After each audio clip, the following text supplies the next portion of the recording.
Hello friends, welcome to our YouTube channel Thai BL series the heart killer के episode 2 के part 2 में आपका स्वागत है। इस पार्ट की स्टार्टिंग में हमें फेडर को दिखाया जाता है जो कि मीट शॉप पे जाता है और मीट शॉप की ऑनर से हेलो कर रहा होता है।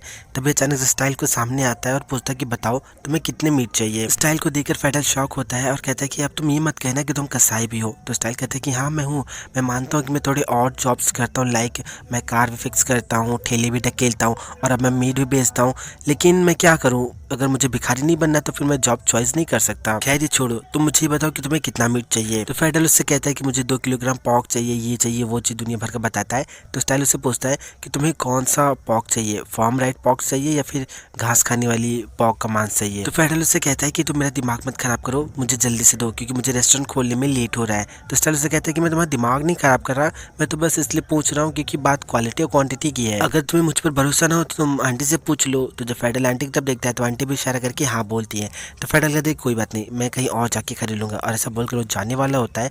तब स्टाइल उसके पास आता है, उसको रोकता है, कहते कि रुको, अभी काफी समय हो गया है और तुम्हें मुझे नहीं लगता कि कहीं और पे तुमको मीट मिलेगी। तो फेडर से कहता है कि सब तुम्हारी वजह से हुआ है, तुम मेरा समय बर्बाद कर रहे थे। तो स्टाइल कहता है ठीक है मैं मानता हूँ, मैं तुम्हें ये पॉर्क यानी कि मीट बेचूंगा, लेकिन एक कंडीशन के अंदर कि तुम मुझे 1 हफ्ते तक अपने घर पे खाना खाने दोगे और दूसरी चीज़ तुम मुझे वहाँ से भगाओगे नहीं। तो फेडरल से कहते हैं कि मैंने तुमको अपनी दुकान से इसलिए बाहर फेंका था क्योंकि तुम बहुत ज़्यादा ड्रंक थे और तुम मिसबिहेव कर रहे थे। तो स्टाइल कहता है ठीक है मैं मानता हूँ कि वो मेरी गलती थी, लेकिन इस बार जब भी मैं तुम्हारे प्लेस पे आऊँगा तो मैं अच्छे से बिहेव करूँगा और तुमको मेरी खातिरदारी करने का पूरा मौका दूंगा। और फिर वो आंटी से कहता है कि आंटी इसको जो चाहिए वो सब कुछ पैक कर दीजिए।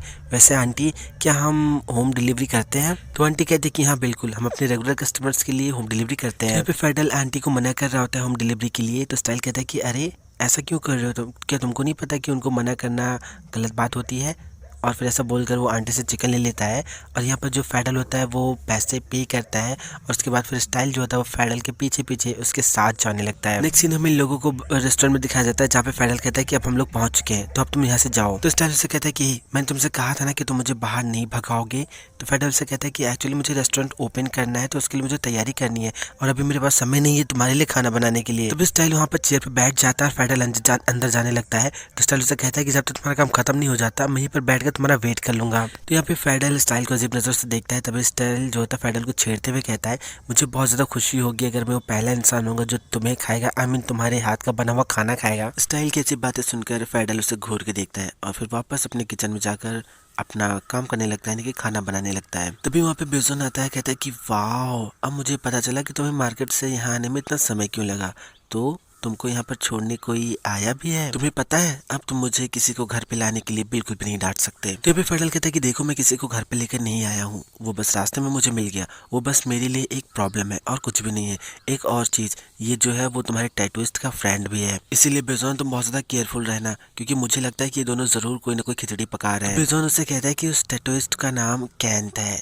तो फेडल उसे कहता है कि हाँ जो भी उसका नाम हो मुझे उससे कोई फर्क नहीं पड़ता, जो इम्पोर्टेंट चीज है वो ये है कि तुम उनसे केयरफुल रहना। तो यहाँ पे बेजोन कहता है कि तुम्हें क्या हुआ है, तुम हर एक चीज को ज्यादा ओवर एनालाइज क्यों करते हो, क्या तुम कोई कंस्पिरेसी थेरेपिस्ट हो, सॉरी थ्योरिस्ट हो? अगर ये सारी चीजें प्योर कॉन्स्टेंट नहीं है तो हो सकता है कि डेस्टिनी हो। तो यहाँ पे फेडल कहता है कि डेस्टिनी माय फॉल्ट। तो बेजोन उससे कहता है चलो अच्छी बात यह है कि कम से कम तुम उसको लेकर क्यूरियस तो हो। फिर यहाँ पे बेजोन एक गाना गाता है, मेरे भाई को प्यार हुआ, मेरे भाई को इकरार हुआ, कोई उसके पीछे पीछे चलता हुआ बर्गर जॉइंट पे आया। और यहाँ पे फेडल बस बेजोन को ऐसा गाना गाते हुए सुन रहा होता है, देख रहा होता है। नेक्स्ट सीन में स्टाइल को दिखाया जाता है जो कि कस्टमर्स के ऑर्डर्स लिख रहा होता है। तभी यहाँ पे बेजोन आता है और वो स्टाइल को हाय हेलो बोलता है और स्टाइल भी उसको हाय हेलो बोलता है और बेजोन उससे कहता है कि मैं बेजोन हूँ और मैं फेडल का भाई हूँ।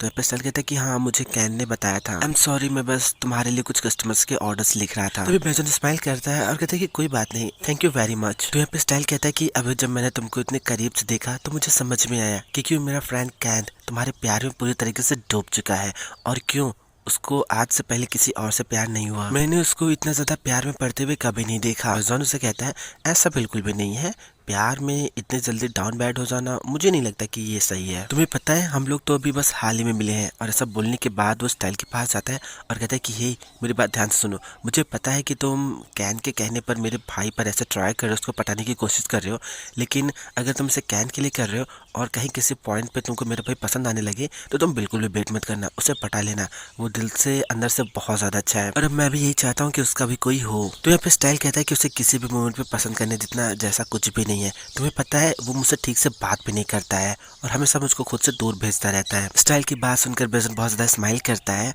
और कहता है कि ये फेडरल बस तुम्हारे लिए ही। ये बाहर से भले बहुत ज़्यादा रफ दिखता है लेकिन अंदर से बहुत ज़्यादा सॉफ्ट है और मुझे भरोसा है कि तुम उसको अच्छी बीट दोगे और अपना बेस्ट करना। और इतना बोलने के बाद बेजन जो होता है वो वापस से फिर से चला जाता है और फिर हमें नेक्स्ट सीन में दिखाया जाता है स्टाइल को, जो कि फेडर के किचन में जाता है। उससे कहता है कि मिस्टर सैफ, ये ऑर्डर है और ये आपको बनाना है, कस्टमर्स वेट कर रहे हैं। तो यहाँ पर जो फेडर होता है वो चाकू उठाता है और अपना काटना पीटना स्टार्ट कर देता है और यहाँ पर स्टाइल उसको बहुत ज़्यादा मोटिवेट कराता है कि सैफ भूख लगी है खाना बनाओ, भूख लगी है खाना बनाओ, फास्ट है जल्दी करो जल्दी करो। मतलब ऐसे उसको बहुत ज़्यादा गाना गा गा के मोटिवेट कर रहा होता है। नेक्स्ट सीन में बेसन को वही गेम खेलते हुए दिखाया जाता है जिसका नाम मुझे नहीं पता और तभी उसके बगल में एक नया लड़का होता है जो कि सेम गेम खेल रहा होता है जिसका नाम पी तवान टाइक समथिंग कुछ होता है। तभी तवान की नज़र बेजोन पे पड़ती है और बेजोन उसको पहले नज़र में पसंद आ जाता है। तो तवान जो होता है वो बेजोन के पास जाता है, उससे बहुत ज़्यादा फ्लर्टिंग कर रहा होता है, उसको बहुत ज़्यादा पटाने की कोशिश कर रहा होता है।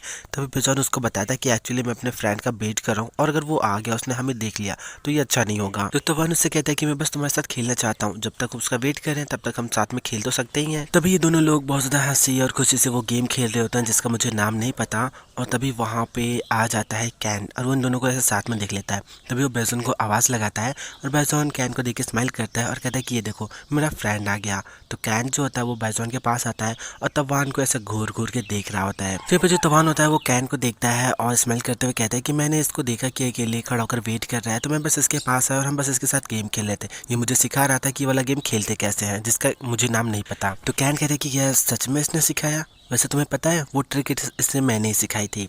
तो यहाँ पे जो तवान होता है वो कहता है कि ओ आई सी, एक्चुअली मैं बस इसको बचा रहा था लफंडरों से। तुम्हें पता है ना कि इसके जैसे क्यूट लड़के बहुत सारे लड़कों को अपनी तरफ अट्रैक्ट कर सकते हैं और मुझे लगता है कि शायद मैं भी उन लफंडरों में से ही एक। कभी कैन से कहता है कि अब जब मैं यहाँ पर आ गया हूँ तो मुझे नहीं लगता कि बेजोन को तुम्हारी प्रोटेक्शन की ज़रूरत है, उल्टा मुझे लगता है कि मुझे बेजोन को खुद ही तुमसे प्रोटेक्ट करने की ज़रूरत है। ऐसा बोलकर वो जो बॉल होती है वो उसके पैर पे गिरा देता है। बेजोन ये सब देखकर साइड में स्माइल कर रहा होता है और यहाँ पे ये जो तवान नाम का लड़का होता है वो वहाँ से चला जाता है। बेजोन कहता है कि हम लोग एक दूसरे को डेट नहीं कर रहे और तुम अभी से ही जेलस होने लगे। तो कैन कहता है कि हाँ बस थोड़ा बहुत जेलसी है, वैसे मैं तुम्हें पाने के लिए तुम्हारे लिए कुछ भी करूंगा। नेक्स्ट सीन में हमें जिम का सीन दिखाया जाता है जहाँ पे फेडर वर्कआउट कर रहा होता है, चेस्ट की एक्सरसाइज लगा रहा होता है।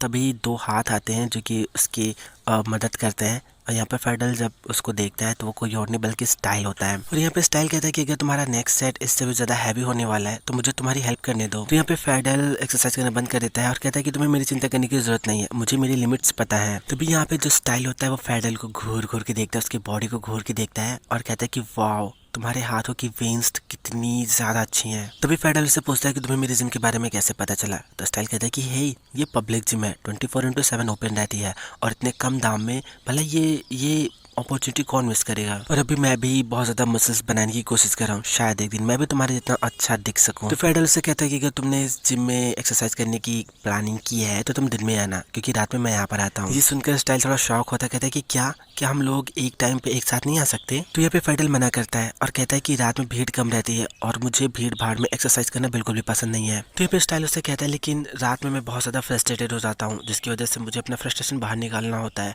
और मुझे पसीना बहाने की भी ज़रूरत होती है। तो यहाँ पे फेडल स्टाइल को नेगलेक्ट करके अपनी एक्सरसाइज करने लगता है। तभी जो स्टाइल होता है वो बहुत ही ज़्यादा सेडोसिव वे में फेडल के करीब जाता है और उसके बहुत ज़्यादा करीब जाके उससे कहता है कि अगर तुम्हें सपोर्टर की ज़रूरत हो तो तुम बस मुझे एक बार आवाज़ लगा सकते हो, मैं यहीं पर ही हूँ। और इतना बोलने के बाद स्टाइल जो होता है वो अपनी एक्सरसाइज करने लगता है और फेडल बस उसे घूर घूर के देखे जा रहा होता है, उसको स्टाइल पे शक होने लगता है। नेक्स्ट सीन में बेजोन और कैन को दिखाया जाता है जो कि ड्रिंक पी रहे होते हैं और यहाँ पर जो बेजोन दोनों के बीच में शर्त लगी होती है कि कौन सबसे पहला ड्रिंक खत्म करेगा। और यहाँ पे बेजोन जो होता है बहुत जल्दी अपनी ड्रिंक पी रहा होता है जिसकी वजह से कैन उसे देख के बहुत स्माइल कर रहा होता है और फाइनली बेजोन जीत जाता है। फिर भी बेजोन कैन से कहता है कि मैंने तुमसे कहा था ना कि मैं कभी भी नहीं हारता। तो कैन उसे कहता है कि तुम इसलिए जीते क्योंकि मैंने तुमको जीतने दिया और मुझे खुशी हुई। तो बेजोन कहता है कि तुम्हारे फ्रेंड स्टाइल में कुछ तो है क्योंकि मैंने ये देखा कि उसको फेडल से ज़रा सा भी डर नहीं लगता और अगर फेडल को पता चल गया कि इन सब चीज़ों से मेरा थोड़ा सा भी कुछ लेने देना है तो जैसे उसको पता चलेगा वो मेरी जान ले लेगा। तो कैन कहते हैं कि मुझे तो ऐसा नहीं लगता, तुम दोनों भाई हो ना और तुम इस तरीके उसको समझा सकते हो कि तुमने ऐसा इसलिए किया क्योंकि तुम उसको लेकर बहुत ज़्यादा वरीड हो। तो यहाँ पे बेजोन कहता है कि मदन ने एक बार कहा था कि जो फेडल है बहुत ज़्यादा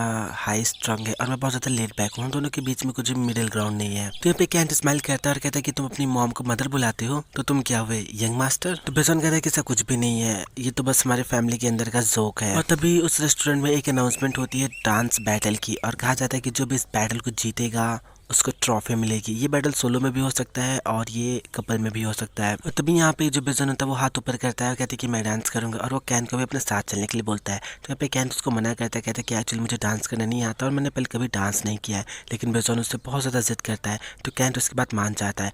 और हमें दिखाया जाता है कि ये दोनों लोग सॉन्ग पे एक दूसरे के सामने खड़े होकर एक दूसरे के साथ बहुत ही ज़्यादा डांस कर रहे होते हैं। They are enjoying their dancing, और इनका डांस भी बहुत ही ज़्यादा अमेजिंग होता है। नेक्स्ट सीन में फेडल को दिखाया जाता है जो कि स्टीम रूम में बैठकर स्टीम ले रहा होता है और इस मोमेंट को बहुत ज़्यादा एंजॉय कर रहा होता है। तभी इस रूम में स्टाइल भी इंटर करता है बहुत ज़्यादा स्टाइल के साथ। यहाँ पर भी स्टाइल को देखकर फेडल बहुत ज़्यादा शॉक हो जाता है, उसका शक बहुत ही ज़्यादा गंभीर हो जाता है। तभी स्टाइल उससे कहता है कुछ ज़्यादा ही गर्मी है ना, ऐसा बोलकर अपनी चावल जो होता है निकाल कर फेंक देता है।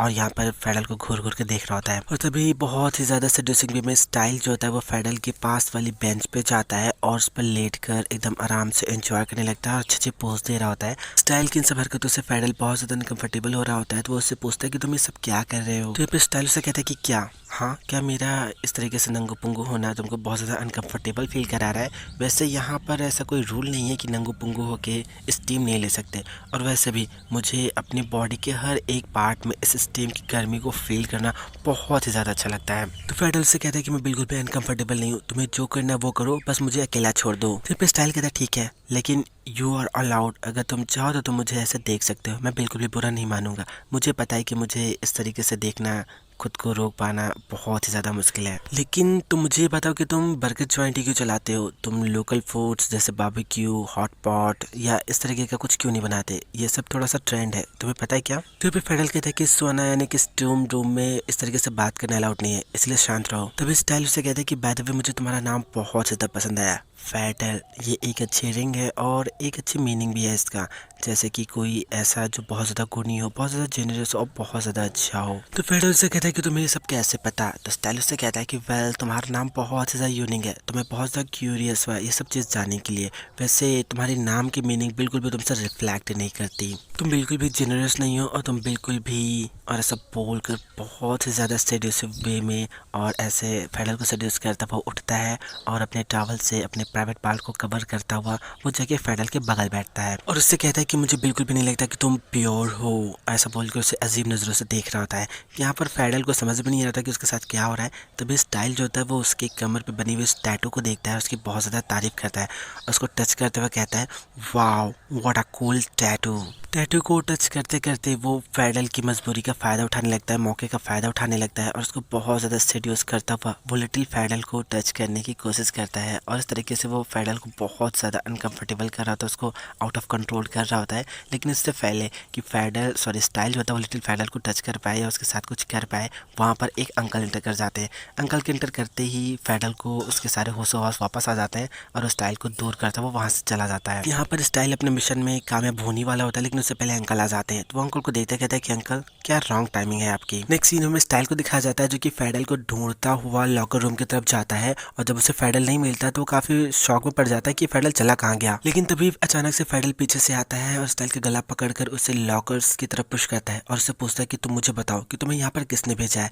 तो स्टाइल उससे कहता है मुझे यहाँ पर किसी ने नहीं भेजा, तुम्हें क्या लगता है कि तुम कौन हो, क्या तुम कोई सेलिब्रिटी हो। तो फेडल से कहता है कि तुम झूठ बोल रहे हो, तुम अचानक से मेरे घर पे रहने लगे, मेरे बर्गर जॉइंट पे दिखाने लगे, मॉर्निंग जॉगिंग, शॉपिंग और सेम जिम में भी पहुंच गए, ये सारी चीजें एक साथ कोइंसिडेंट नहीं हो सकती। तो स्टाइल से कहता है तुम सही हो, ये सारी चीजें कोइंसिडेंट नहीं है, मैंने तुम्हारा पीछा किया। ये सुनते ही फेडल जो था उसका गला जोर से पकड़ता है और कहता है कि लो अब तुमने कबूल भी लिया, तुम मुझे बताओ कि तुम्हें यहाँ पर किसने भेजा है और तुम मेरा पीछा क्यों कर रहे हो। तो स्टाइल से कहता है कि मैंने तुम्हारा पीछा किया क्योंकि मैं तुम्हें लाइक करता हूँ, मैं तुम्हें उस मोमेंट से लाइक करता हूँ जिस रात मैंने तुम्हारी गाड़ी ठोकी थी। तुम्हें पता है वो मेरे लिए लव एट फर्स्ट साइट था, सो रोमांटिक, बिल्कुल एक मूवी की तरह। तो भी फेडल उससे कहता है कि मुझे तुम्हारी बातों पे भरोसा नहीं। तो स्टाइल उससे कहता है कि तुम मेरी बातों पर भरोसा नहीं करते क्योंकि तुमने पहले कभी इस तरीके से किसी और के साथ फील नहीं किया है, लेकिन जब तुम किसी के साथ ऐसा फील करोगे तो तुम उसे पाने के लिए सब कुछ करोगे। इतना बोलने के बाद स्टाइल जो होता है वो मौके का फायदा उठाता है और फर्स्ट टाइम फेडल को बहुत ज्यादा खतरनाक वाली किस करता है। फेडल इन सब चीजों से बहुत ज्यादा शौक होता है, लेकिन स्टाइल बहुत ज्यादा एंजॉय कर रहा है